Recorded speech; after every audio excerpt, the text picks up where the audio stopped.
Hoy veremos uno de los videos que tanto me han pedido, el abecedario que utilizamos en letras literarias, una tipografía que surge a partir de necesidades propias para nuestro trabajo. Voy a estar utilizando esta pluma fuente de la marca Oddhood, una de mis marcas favoritas, especialmente esta en punto medio porque el punto es bastante flexible. Mientras ustedes ven el video, les cuento cómo surge esta tipografía a partir de ciertas necesidades que utilizamos en letras literarias.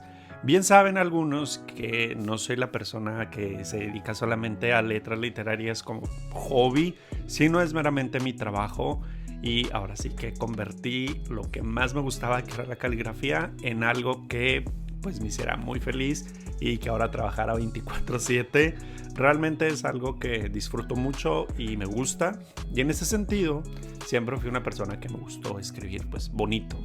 Entonces, en letras literarias necesitábamos crear una tipografía que surgiera de acuerdo a nuestras necesidades, que una de ellas era, queríamos una tipografía que pudieras utilizar con cualquier material. Hay ciertas tipografías ya registradas, Copperplate, Moderna, Itálica. Sin embargo, estos métodos, como ya están registrados, no los podíamos utilizar nosotros como marca propia. Entonces empezamos a crear nuestras tipografías, nuestros trazos, de tal manera que nos funcionaran a nosotros, y conforme iba pasando el tiempo la gente le gustaba. Entonces hay letras que están modificadas de acuerdo a ciertas necesidades, y esta tipografía es meramente para utilizarse de una forma diaria y rápida. No tiene tantas florituras, no tiene una estética como muy floral, pero cumplen con su objetivo, que es que la gente logre identificar que esta tipografía o estos trazos corresponden a nuestro trabajo. Y de esta manera ya no necesitas agregarle marca de agua a tus proyectos, porque la misma letra habla por sí sola. Lo que pasa con otras marcas, que solamente con ver una letra ya sabes de inmediato qué marca es.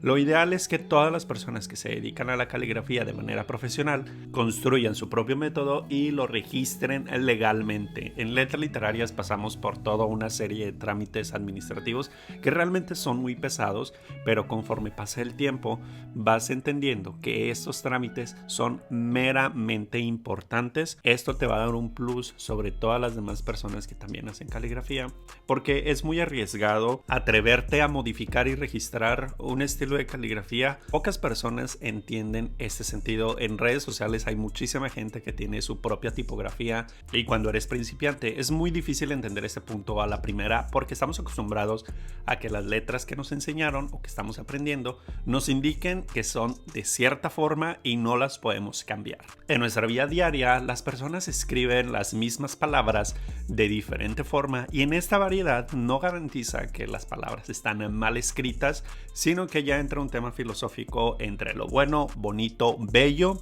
y la estética. Lo importante dentro de caligrafía es que encuentres una funcionalidad en tus trazos, y sobre todo que te ayude mucho a definir y a marcar tu estilo, porque a final de cuentas la escritura es una forma de expresión artística, y no hay nada mejor que esta expresión artística te ayude a encontrarle un sentido propio a la escritura. Espero te haya servido este video, lo pongas en práctica, y si haces alguno de esos trazos me encantaría verlos.